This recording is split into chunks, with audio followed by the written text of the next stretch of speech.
సుప్రీంకోర్టులో ఫిరాయింపు ఎమ్మెల్యేల అనర్హతపై విచారణ జరిగింది. పిటిషనర్ తరపున న్యాయవాది ఆర్యమాన్ సుందరం వాదనలు వినిపించారు.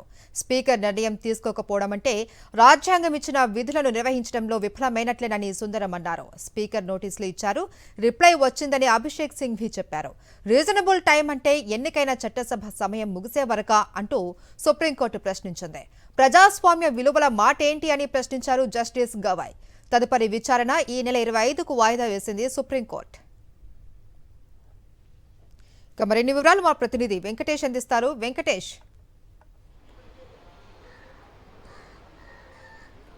తెలంగాణలో బీఆర్ఎస్ ఎమ్మెల్యేల అనర్హతకు సంబంధించినటువంటి పిటిషన్లను స్పీకర్ పెండింగ్లో పెట్టడం పైన సుప్రీంకోర్టు మరోసారి ఆగ్రహం వ్యక్తం చేసింది.